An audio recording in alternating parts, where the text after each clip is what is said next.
லைலா சொன்னதை கேட்ட கார்த்தி கொஞ்ச நேரம் அமைதியாக இருந்தான். அவன் அமைதியாக இருப்பதை பார்த்த லைலா, கார்த்திக், நீ என்ன நினைக்கிற? அந்த அனன்யாங்கிற பொண்ணு உண்மையாவே சித்தார்த்துக்கு தூரத்து சொந்தமாதான் இருப்பாளா என்று கேட்டாள் லைலா. ஹே லைலா, நீ ஃபாரின்ல ரொம்ப நாள் இருந்து நம்ம இந்தியன் கலாச்சாரத்தை மறந்துட்ட போல.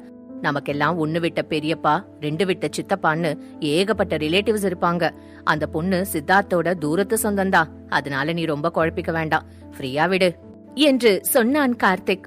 அவன் சொன்னதை கேட்ட பிறகுதான் லைலாவிற்கு சற்று நிம்மதி தோன்றியது.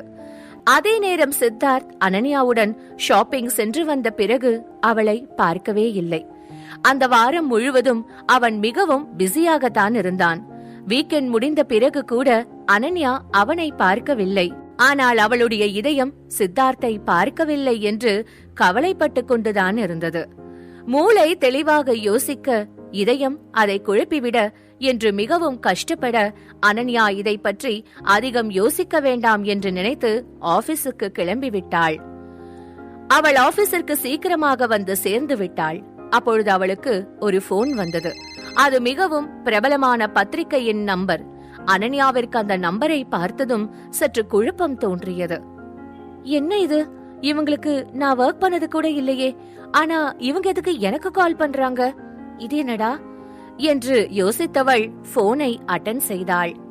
அந்த பக்கத்திலிருந்து பேசியவர் தான் எந்த மேகசினிலிருந்து அழைக்கிறோம் என்று சொல்லிவிட்டு, மேலும் இந்த மாதிரி நாங்க சத்யா சாரை வச்சுதான் அடுத்து ஷூட் பண்ணலாம்னு இருக்கோம். எங்களோட அடுத்த கவருக்கு அவர் செலக்ட் பண்ணி இருக்கோம். அவருக்கு அந்த டேட்ஸ் எல்லாம் சரியா இருக்குமா என்று கேட்டார். அது கேட்ட அனன்யாவிற்கு மகிழ்ச்சியாக இருந்தது. ஏனென்றால் இவர்கள் அழைத்திருப்பது ஃபேவரட் மேகசினில் இருந்து. அது மிகவும் பெரிய மேகசின். சத்யா இது போல வளர்ந்து வரும் நேரத்தில் அவன் அந்த மேகசினில் அட்டை படத்தில் வந்தால் அவனுக்கு அது ஒரு விளம்பரமாக இருக்கும் என்று நினைத்தாள். அதற்கும் சம்மதித்தாள். அனன்யாவிற்கு தாங்கள் மிகவும் சரியான வழியில் செல்கிறோம் என்று நினைக்கும் பொழுதே மிகவும் மகிழ்ச்சியாக இருந்தது. அவள் தன்னுடைய கேபினுக்கு வந்து அடுத்த கட்ட வேலையை பார்க்க ஆரம்பித்தாள். சத்யா இது போல பிஸியாக மாறும் நேரத்தில் தன்னால் மட்டும் எதையும் சமாளிக்க முடியாது என்பது அனன்யாவிற்கு புரிந்தது. எனவே தனக்கு ஒரு அசிஸ்டண்டை ஹையர் செய்ய வேண்டும் என்று நினைத்து கொண்டாள். அசிஸ்டன்ட் வேண்டும் என்று ஆன்லைன் வேலை தேடும் பிளாட்ஃபார்மில் அப்டேட் செய்தாள். அவள் அதன் பிறகு தன்னுடைய வேலையெல்லாம் முடித்துவிட்டு மத்தியானம் லஞ்ச் சாப்பிட செல்லலாம் என்று நினைத்தாள். அப்பொழுது அங்கே சத்யா வருவதை கவனித்தாள். அவள் சத்யா இந்த நேரத்தில் இங்கு இருப்பதை பார்த்து ஆச்சரியம் கொண்டாள். ஏ சத்யா, நீங்க இப்ப அம்மா கூட தானே இருந்திருக்கணும், நீங்க இங்க என்ன பண்ற என்று கேட்டாள். அதை கேட்ட சத்யா, அப்படிலாம் இல்ல அனன்யா மேடம், அம்மு இப்ப ரொம்பவே நல்லாவே இருக்கா. நான் அவ கூட இருக்கணும்னு அவசியமே இல்ல. நான் இப்ப இங்கதான் இருக்கணும். நம்மளோட ப்ராஜெக்டுக்காக நான் நிறைய ஹார்ட் ஒர்க் பண்ணணும். அதான் நான் இங்க வந்தேன் என்று சொன்னான் சத்யா. அவன் கையில் ஒரு கவர் இருந்தது. அதை பார்த்தவள், என்ன சத்யா இது என்று கேட்டாள். உடனே சத்யா, அது வந்து அனன்யா மேடம், நான் இங்க வந்ததுல இருந்து பாத்துட்டு இருக்கேன். நீங்க எப்பவுமே கேண்டீன் ஃபுட் தான் சாப்பிடுறீங்க. அதனால நான் இன்னைக்கு உங்களுக்காக சமைச்சு கொண்டு வந்தேன். உங்களுக்கு விருப்பம் இருந்தா நீங்க இதை சாப்பிடலாம் என்று சொன்னான். என்னப்பா, சமைக்கலாம் தெரியுமா? நான் கூட உனக்கு நடிக்க மட்டும் தான் தெரியும்னு நினைச்சேன். ஒருவேளை இது சொதுப்புனா வேற வேலைக்கு போலாம்னு நினைச்சியா என்று கேட்டாள். சமைக்கிறது எல்லாருக்கும் தெரிஞ்சிருக்கணும் தான். ஆனா எங்களுக்கு சமைக்க தெரிய காரணமே வேற. எங்க அம்மா அப்பா சின்ன வயசுலயே எங்களை விட்டுட்டு போயிட்டாங்க. சோ நானும் என் தங்கச்சியும் மட்டும்தான்றதுனால அப்பவே சமைக்க கத்துக்கிட்டேன். அதனால எனக்கு இப்போ நல்லா சமைக்க தெரியும் என்று சொன்னான் சத்யா. அதை கேட்ட அனன்யாவிற்கு கஷ்டமாக இருந்தது.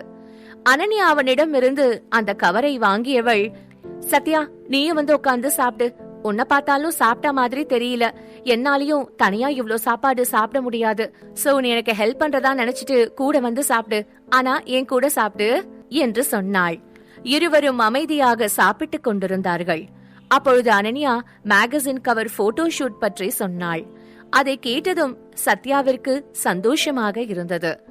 ஆனாலும் இன்னொரு பக்கம் அவனுக்கு தன்னால் இதையெல்லாம் சமாளிக்க முடியுமா என்று பயம் தோன்றியது. அதை அனன்யாவும் கவனித்து விட்டாள். அவள் தன்னுடைய சாப்பாடு சாப்பிட்டு முடித்துவிட்டு ஓரமாக பாக்ஸை வைத்தவள், இங்க பாரு சத்யா, நீ ஒரு பெரிய ஸ்டார், அத மட்டும் ஞாபகம் வச்சுக்கோ. இன்னைக்கு பெரிய ஸ்டார் ஆயிருக்க. எல்லாருமே ஒரு காலத்துல உன்ன மாதிரி அவமானப்பட்டவங்களா தான் இருப்பாங்க. ஆனா அவங்கெல்லாம் இன்னைக்கு பெரிய ஆளா இல்லையா? நம்ம ஸ்டேஜ் மேல போக போக போக நமக்கு கீழே இருக்கிறவங்க எல்லாம் நம்மள பார்த்து கைத்தட்ட ஆரம்பிச்சிடுவாங்க. அந்த கைத்தட்டல கேட்கும் போது இந்த கவலை எல்லாம் மறந்தே போயிடும். அதனால நீ ரொம்ப கவலைப்படாத சத்யா, இதெல்லாம் ஒரு நாள் மாறும். நீ உன்னோட திறமை மேல மட்டும் நம்பிக்கை வை. நீ ரொம்ப திறமையான பையன் என்று சொன்னாள் அனன்யா.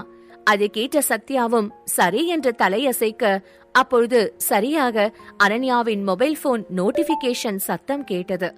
அதை கேட்டவுடன் அனன்யா போன் எடுத்து பார்க்க, அவர்கள் ஆபீஸ் மீட்டிங் இன்று இரவு 7 மணிக்கு என்று நோட்டிபிகேஷன் வந்திருந்தது. அதில் ஹோட்டல் அட்ரஸும் அதனுடன் இணைக்கப்பட்டிருந்தது. எனவே அவள் சாயங்காலம் 6 மணி அளவில் உடை மாற்றிவிட்டு தயாராக இருந்தாள். லேசான மேக்கப் அந்த வெள்ளை நிற உடைக்கு மிகவும் அழகாக இருந்தது.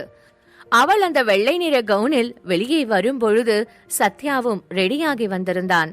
சத்யாவை பார்க்க அனன்யா வரும் பொழுது யதார்த்தமாக அனன்யாவை பார்த்த சத்யா அவளுடைய அழகில் அப்படியே சொக்கி போய் நின்று விட்டான். அவனை பார்த்து சிரித்த அனன்யா அவன் அருகில் வந்து அவன் கையை பிடித்து கொண்டு, சரி வா, இப்ப நம்ம போலாம் என்று சொன்னாள். அவள் மீது வந்த வாசனை அவனை என்னமோ செய்தது. அவன் அழகாக சிரித்தான். அனன்யாவும் அவனும் கிளம்பி ஹோட்டல் கிங் அண்ட் குயினுக்கு சென்றார்கள். அதே நேரம் கார்த்திக் சித்தார்த்துக்கு அழைத்தவன், டேய் சித்தார்த், இன்னைக்கு நம்ம லைலா வந்திருக்கால, அவளை வெல்கம் பண்ணலாம்னு இருக்கோம். நீயும் வரியா? கிங் அண்ட் குயின் ஹோட்டல்ல தான் நாங்க இருப்போம் என்று சொன்னான் கார்த்திக். நான் ஹோட்டலுக்கு வரேன் என்று சொன்னான் சித்தார்த்.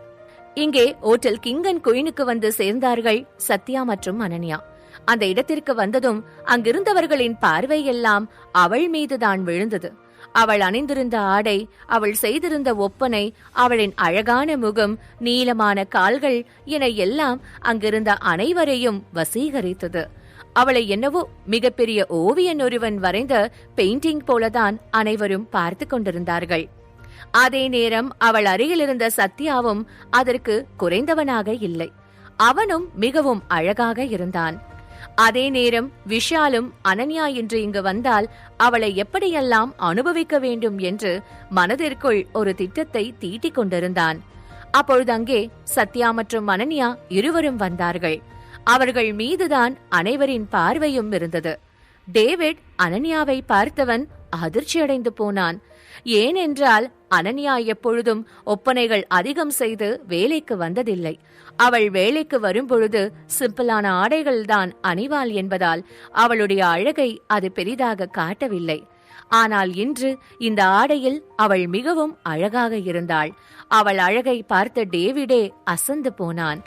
அனன்யாவை பார்த்து வெட்க புன்னகை செய்த விஷால் டேவிட் பக்கம் திரும்பி, டேவிட், நீ கொஞ்ச நாளைக்கு முன்னாடி அனன்யாவை பத்தி என்கிட்ட என்ன சொன்னன்னு உனக்கு ஞாபகம் இருக்கா? இன்னைக்கு ஏதாவது சம்பவம் நடக்குமா என்று கேட்டான். அட என்ன பாஸ் நீங்க, இதெல்லாம் நான் மறப்பேனா?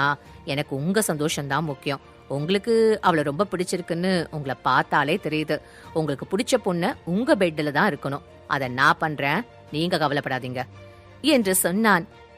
இதுக்குதான் டேவிட் உன்ன மாதிரி ஒருத்தனை கூட வச்சுக்கணும்னு சொல்றது. நான் என்ன நினைக்கிறேன்னு நீ முகத்தை பார்த்தே கண்டுபிடிக்கிற பாத்தியா? சரி சரி, நான் இன்னைக்கு நல்ல நியூஸ்க்காக காத்துட்டு இருப்பேன். நான் சந்தோஷப்பட்டா நீயும் சந்தோஷப்படுவ என்று சொன்னார். விஷால் அனன்யாவை அனுபவிப்பது பற்றி யோசித்துக் கொண்டிருக்க, டேவிட் சத்யாவை பற்றி யோசித்துக் கொண்டிருந்தான். ஆனால் தன்னை பற்றி இப்படி யோசிக்கிறார்கள் என்றே தெரியாமல் அனன்யா சத்யாவுடன் அப்பாவியாக நின்று கொண்டிருந்தாள். மேலும் தெரிந்து கொள்ள இப்போதே பாக்கெட் எஃப்எம்மில் ரகசிய சிநேகிதனை தமிழ் கதையை கிளிக் செய்து அடுத்த எபிசோடை கேளுங்கள்.